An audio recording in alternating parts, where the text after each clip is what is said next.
We've looked at different areas of the International Women's Day theme, breaking the bias. Now let's imagine a world where we have achieved our objective.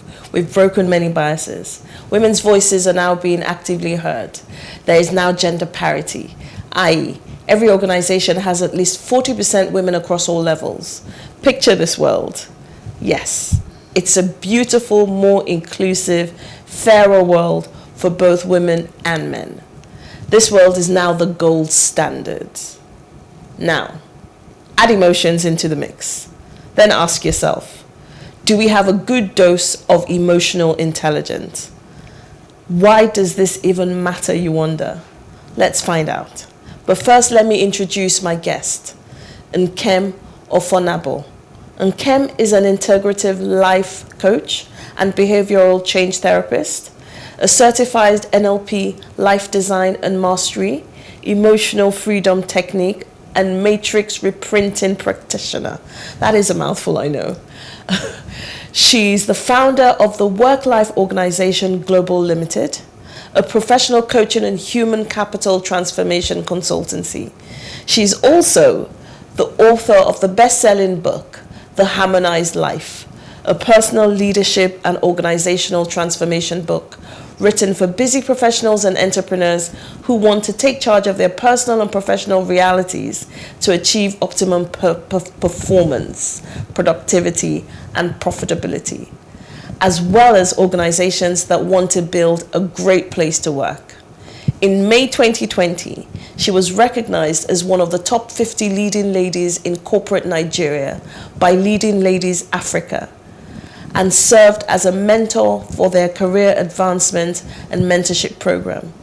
And today, she's our emotional intelligence coach.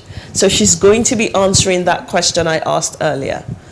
Welcome, Nkem. Thank you very much. It's a pleasure to have you here with us today. Pleasure is mine also. So, to my first question, what is emotional intelligence? Awesome. Thank you for that question. And I love that you were able to link it to what we're talking about, gender parity and the likes. Okay, so to answer your question, emotional intelligence, which is also known as EQ, okay, right, is the ability of one being able to perceive, interpret, and I would say control one's emotion. Perceive, interpret, control your emotions. As well as other people's emotions. As well as other people's emotions. Of course. Yes, because we are social beings, right? Okay. And you can't do away with interaction. And when you interact, it's a coming together of thoughts, it's a coming together of attitudes, a coming together of feelings, behavior that produces action. So you will definitely have to interact with people's emotion. And if you're able to perceive their own emotion, evaluate it, do you understand? And be how able do you to evaluate somebody else's emotion? So if you are emotionally intelligent, then you should be able to evaluate. How do I become emotionally intelligent? That's another good question, right? And sometimes people think it's inborn, it's innate, but emotional intelligence can actually be learned. Okay. Right? So, and it starts from self-awareness. I'm glad we talked about it at the beginning of our conversation. It starts with self-awareness, being able to identify your own emotions. Okay. Right? Identify it, name it, what it is. So naming it, for example, maybe you are stressed and you are able to perceive that, oh, I'm stressed, I'm overwhelmed, and I'm acting this way. So you can identify how you feel at every point in time, whether it's joy, whether it's stress, whether it's bitterness, do you understand? And be able to control it, be able to pause and not do what you feel it's the right thing at that point in time. Okay. Right? So you being able to control your emotions starts with you being self-aware. Starts with you being self-aware. What are the triggers though? So many things could actually trigger your emotions. Okay. So it could be anything, right? And emotions are all not always negative. There are positive and negative Very emotion. true, actually. Yes, there are positive and negative emotion. So joy is an emotion. Yes, it is. Happiness is an emotion. Yes, it is. Exactly. So likewise, pain. Yes. When you are in pain, it's also an emotion. So it depends. And a lot of times, it finds its root in our value system or belief system. So if, for example, I value integrity, and then I have an interaction with you and you display something negative or directly opposite to that trait or that value, I'm going to feel somehow towards you like there's no alignment, right? So do you understand? So it stems from our value system, our belief system. So when you trigger that value system, it kind of elicits some form of emotion. So it's either an emotion of endearment towards you or a flight away from you. I see. So how do we then, if we take it back to my intro where we're picturing a gender balanced world where we have gender parity, yes, I worry that we don't look at the whole spectrum holistically, because it's one thing to get into the organizations and have more women in the organizations, which is what we should have. But more women. Or balance. Yes. 50-50 if we can achieve that. Exactly. But SDG says 40-60. So, but let's try and achieve 50-50. We've got that now. But a lot of the times you hear men saying women are too emotional. Women work based on their emotions. How does emotional intelligence come into this?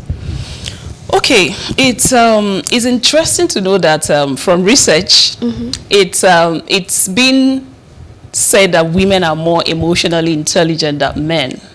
Wow. Exactly. So, but when you look at it deeply, right, you find out that even though men and women differ in their emotional intelligence, or maybe they are equal, right? But when you look at it deeply, you find out that there's some form of differences in terms of I will call it emotional competencies. Okay. Right? So yes, they say women are too emotional, right? Because we tend to express our emotions more. Okay. But then, so me going back to the competencies now, you find out that men are more assertive. Men are more, men are more aggressive. Right? Apologies to men. We don't mean that in a negative sense. We don't mean that in a negative sense, right? Men are more decisive, okay? Then on the other hand, women tend to be more empathic. Women are more to be socially responsible. Women are more tend to be nurturing. Okay. Right? Okay. But then because of how we've been able to, so going by your question about leadership and the likes, it's now, the problem now is what we term leadership, how we see leadership. Okay. So you find out that in the workplace, the characteristics that define leadership for us comes from maybe traits like assertiveness, traits like confidence, traits like, I don't like using that word, but aggressiveness. Do you understand? Okay.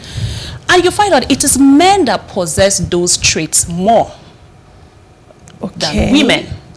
So women are more nurturing, women are more empathic and the likes. But let me interrupt you.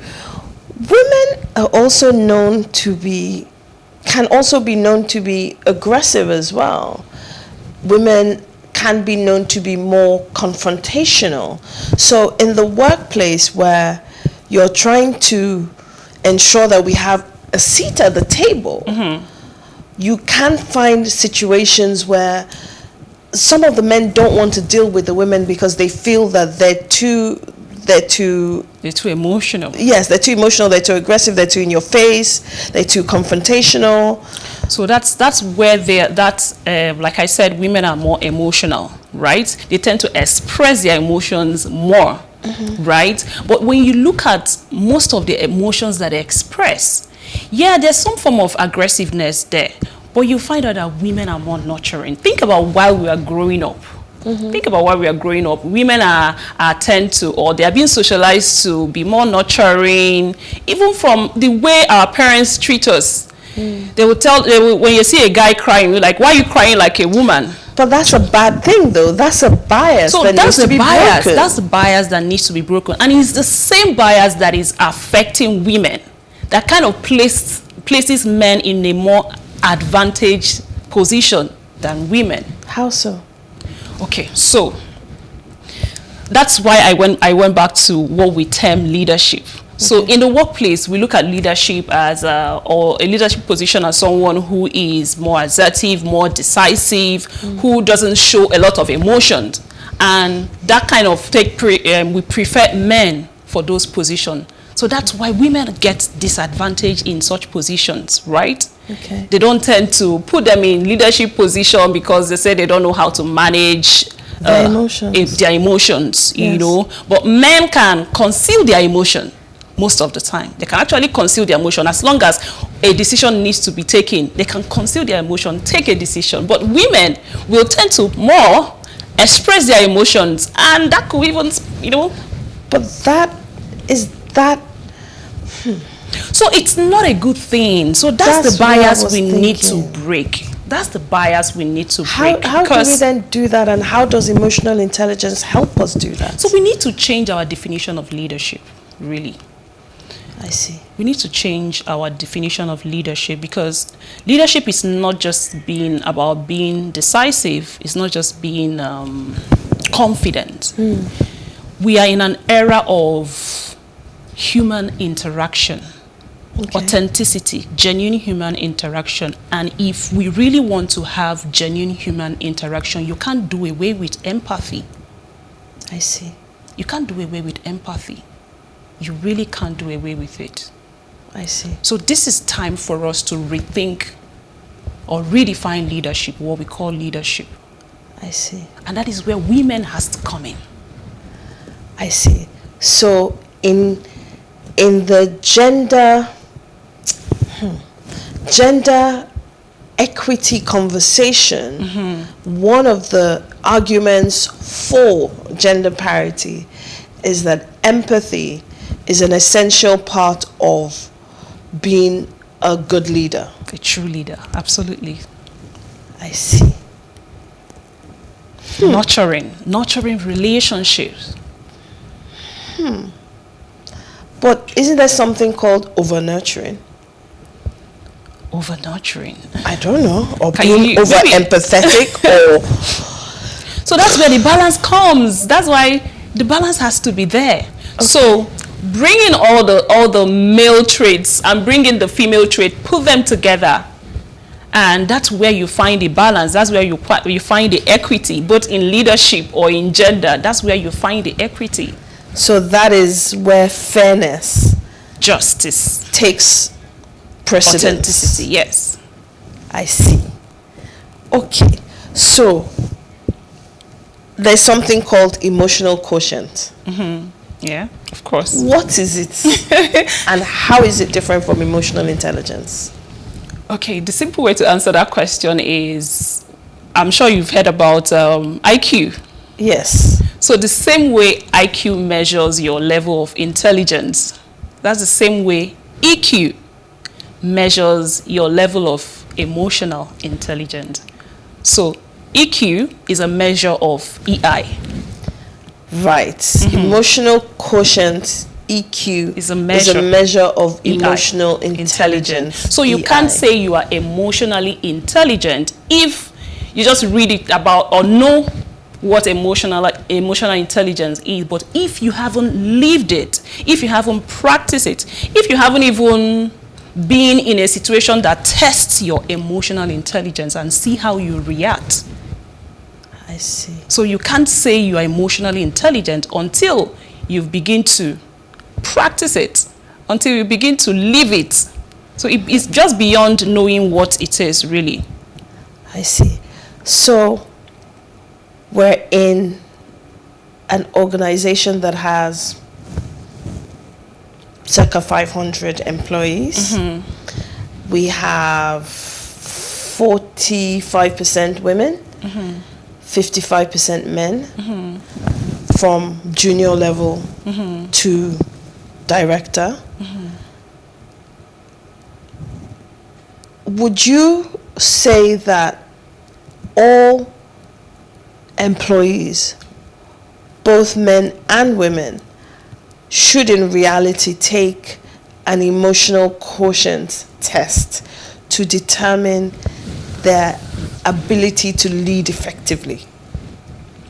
I would strongly recommend that, because it's been confirmed really that emotional intelligence is even more important than IQ. That's intelligence quotients. EQ is more critical in the workplace than EQ. What am I saying? Yeah, emotional intelligence is more important than so yeah, than IQ. Yes, so let's the use mathematical EQ parts and IQ. Yes, because EQ is quite broad, and because it's a workplace and we are bound to interact, collaborate with teams, with individuals, there's a need for you to understand your emotions and understand other people's emotion, interact, build healthy relationship that will, because when we even talk about team, it's not just one or two people that work together. It's one or two people that trust themselves. I see. It's one of two people that, I think the key word there is actually trust. Trust themselves, trust our emotions, trust our decisions, trust our behavior, and that we are all working together to a common goal. So for you to be able to trust people, you need to have a healthy relationship with them, and you can't take away EQ, emotional intelligence. It's just what helps you relate, interact better with people. And it also helps you to advance your career, because people say, oh, technical skills are important, but you can't take away relational skills. I see. You can't take away relational skills. Relational skills help you get promoted, because it's someone that will speak for you when it matters. So that's why it's important that at every point in time, I will highly recommend that every employee goes through that assessment, test your emotional intelligence, especially if you are a people leader. Especially if you are a people leader. At what point does one start learning emotional intelligence as a human being? Oh, okay.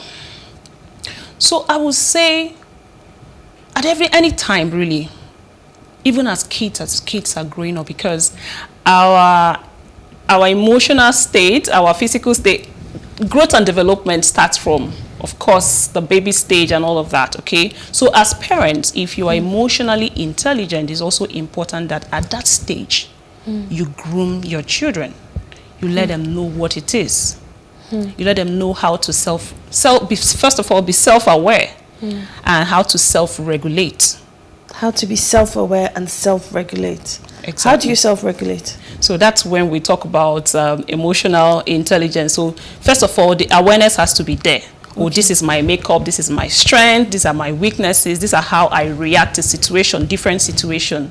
Then the regulation now has to do with self-management. So if I know that this is how I react at a particular state, and I know that it's not a positive reaction.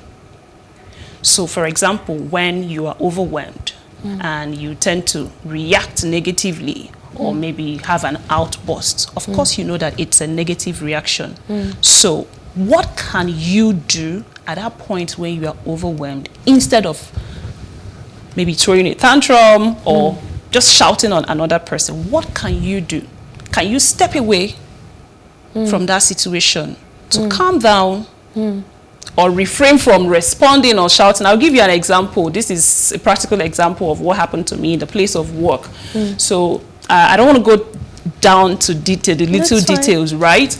But at that point, I was faced with lashing out to say, why are you saying this to me? And it has to, thank God we're even talking about gender parity. So I asked for a position, right? And the person I was having that conversation made a comment and said, I don't want to work with a woman. So thank God we are talking about so I don't want to work with a woman, right? So even when I didn't react, I didn't say anything, I was able to control myself. My normal reaction would have been to lash out and say, why would you say that? You know, don't you think it's discriminatory and all of that? I went ahead to have a conversation with a senior colleague, and still nothing was done about it, okay? With every other thing that was happening, the best decision I took that time was to step away. I took some time off work. Okay. And with that, I was able to reappraise everything. Why will you take a decision not based on my competence, but on my gender, which is already a bias, right? So I started thinking about it. Am I in a place where my competencies, the values that I bring, it's not being appreciated, you know? So what can I do about it? So that time away gave me opportunity to self-appraise myself and just think about the big picture. Some other person would have reacted. There would have been a clash in the office, and people would gather to settle it. So it's about self-regulation. How can you regulate your emotion? So, okay, I get that. And that is actually a very important piece of information. And for me, I think it is hugely important in this conversation of gender parity, because I'm not sure we're looking at it holistically enough. So if you were going to give I don't know, if you were at a conference and you were going to give a keynote speech, on gender parity, what are the 3 things you would be advocating for as it relates to emotional intelligence in terms of sustaining gender parity? Is one thing to get a seat at the table, is one thing to keep that seat at the table. So what are the 3 things you'd be advocating for?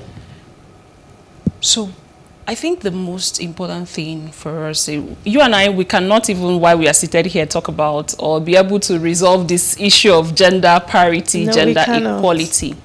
But I think that irrespective of our gender makeup and all of that, I think one of the greatest thing is for every individual to be authentic. Okay. To be authentic, because authenticity will take you beyond work, to home, to the society, to even you being authentic to yourself. So whether you are a man or a woman, you have to be able to, in any situation you find yourself, be just, be fair, and be reasonable. Be just, be fair, be reasonable. Be reasonable. To self or to others? To self and to others. Be just, be fair, be reasonable. So are they your 3 things that you're advocating? So I'm still under authenticity. I'm still under authenticity. Be just, be fair, be reasonable. Exactly. Okay. So be yourself, right? And let that yourself be just, like I said, be fair and be reasonable. Okay. So that authenticity is very key, is very important. And then if we are talking about gender parity, I think the solution will be each person being able to master our emotional intelligence, like we talked about. And how can you really master emotional intelligence if you are not self-aware? Self-awareness is very, very critical. Know thyself. Know thyself. Know thyself. Know thyself. Your thoughts, your feelings, your behavior, your action. So when you are self-aware, you know how you react, you know your triggers, you know how you react to situations. And when you are self-aware, then we move to self-management. Okay. So whether you're a leader, wherever you find yourself, whether you're a man or a woman, so the first thing is that self-awareness is very important. Then be able to manage yourself. So how do you react when things happen? Can you control yourself? Can you control your emotion? The only picture that comes to my mind is the recent happening between the ex-governor's wife and all of that. So none of that should have happened. I know people are praising one and, but none of that should have happened. Be able to regulate yourself, manage yourself. Don't get yourself ruffled up. Wow. So just to recap, the first thing is be your authentic self. And in doing that, be just, fair, and reasonable. The second thing is be self-aware. And that's your emotional intelligence. And then be able to self-manage yourself. So those three things. There are so many things. There are so many, but yeah. But those are three very good starting points. It starts with self. Really. It starts with self. Wow. And as always, we have come to the end. Really? Yes, we have. But you've said a lot of things that will hopefully help us as women not just get a seat at the table, but maintain that seat at the table and excel once we have that seat at the table. Absolutely. And it's the same thing for men as well. It's not one or the other. It's not one or the other. Both men and women need to go through the same exercise, and it's been hugely, hugely useful for me. I can't wait to start practicing my emotional intelligence. Maybe you can do an assessment first. Yes, I definitely will. And find the areas that you need to start regulating. Yes. Thank you so much. It's been awesome. And this takes us to the end of my International Women's Month. I don't know. I call it a series because I've looked at different topics. I really do hope that we've learned something and we've taken a few nuggets away that can help us on this journey to gender parity. So thank you so much for staying with me. John, Helen will be up after the break to round up the show. Thank you.